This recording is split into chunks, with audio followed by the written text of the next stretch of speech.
ഈശോയിലേറെ സ്നേഹമുള്ളവരെ, ഏവർക്കും ഈ പുതിയൊരു ഞായറാഴ്ചയിലെ എല്ലാ പ്രാർത്ഥനാശംസകളും സ്നേഹത്തോടെ നേരുകയാണ്. നമ്മൾ ഇന്ന് വായിച്ചു കേൾക്കുന്ന സുവിശേഷ ഭാഗം ഈശോയുടെ ഒരു പീഡാസഹന മരണത്തെക്കുറിച്ച് പറയുമ്പോൾ പത്രോസിൻ്റെ ചില മറുപടികൾക്ക് ക്രിസ്തു കൊടുക്കുന്ന ചില മറുപടികളാണ്. ഇത്രയും നാളും ക്രിസ്തു ശിമയോനെ നീ പാറയാണ്, ഈ പാറമേൽ എൻ്റെ ഭവനം പണിയോ എന്നൊക്കെ പറഞ്ഞ് ഇവനിങ്ങനെ ഇവരുടെ നേതാവായി കൊണ്ടു നടക്കുമ്പോൾ ഈശോ തൻ്റെ പീഡാസഹനത്തെക്കുറിച്ച് പറയുകയാണ്. ശരിക്കും പത്രോസിനൊരു തോന്നലുണ്ടാവും, ഇവനിങ്ങനെ പീഡാസഹനത്തെക്കുറിച്ച് പറയുമ്പോൾ എന്നെ ഇവൻ ഇത്ര കണ്ട് സൂപ്പറായിട്ട് ഇങ്ങനെ കൊണ്ടു നടക്കണമുണ്ട്, പതിയെ ഇവനൊന്ന് ആശ്വസിപ്പിക്കാമെന്ന് വിചാരിച്ചായിരിക്കും പത്രോസ് പറയണത്, കർത്താവേ ഇത് നിനക്ക് സംഭവിക്കാതിരിക്കട്ടെ.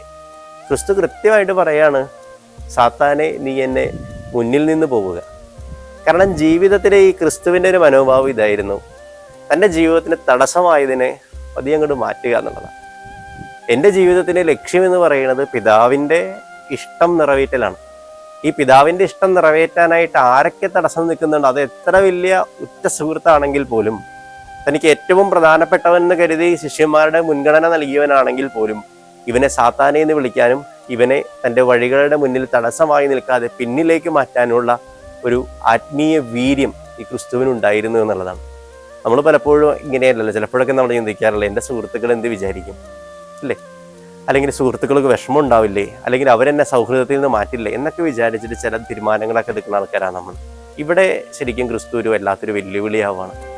നീ എത്ര വലിയ പ്രധാനപ്പെട്ടവനാണെന്ന് നീ കരുതിക്കോട്ടെ, എത്ര വലിയ ആളാണെന്ന് നീ വിചാരിച്ചോട്ടെ, ഇവനെയൊക്കെ ഒന്ന് മാറ്റിയിട്ട് നിനക്ക് കൃത്യമായ നിലപാടുകൾക്ക് വേണ്ടി ശബ്ദിക്കാനും അവരെ കൃത്യമായിട്ട് തിരുത്താനും ക്രിസ്തുവിന് ഒരു ആത്മീയമായിട്ടുള്ള ഒരു ഊർജ്ജം ഉണ്ടായിരുന്നു എന്നുള്ളതാണ്. നമുക്ക് ഈ ഒരു ദിവസം അതിനു വേണ്ടി ചിന്തിച്ച് നോക്കാം. എൻ്റെ ആത്മീയ ജീവിതത്തെ തടസ്സപ്പെടുത്തുന്നതിനെ, തെറ്റിനെ തെറ്റെന്ന് പറയാനുള്ള ഒരു നട്ടെല്ല് നമ്മുടെ ജീവിതത്തിലുണ്ടോ? ഇല്ലെങ്കിൽ അതിനു വേണ്ട കൃപയ്ക്കായിട്ട് ഈ ഒരു ദിവസം നമുക്ക് പ്രാർത്ഥിക്കാം. ഏത് വ്യക്തിയാണെങ്കിലും എൻ്റെ ആത്മീയ ജീവിതത്തിന് തടസ്സം നിൽക്കുമ്പോൾ അതിനെ ഒന്ന് മാറ്റാനും അതിനെ തിരുത്താനും ബോധ്യങ്ങളോടെ മുന്നോട്ട് പോകാനും ദൈവം നിങ്ങൾക്ക് കൃപ നൽകട്ടെ.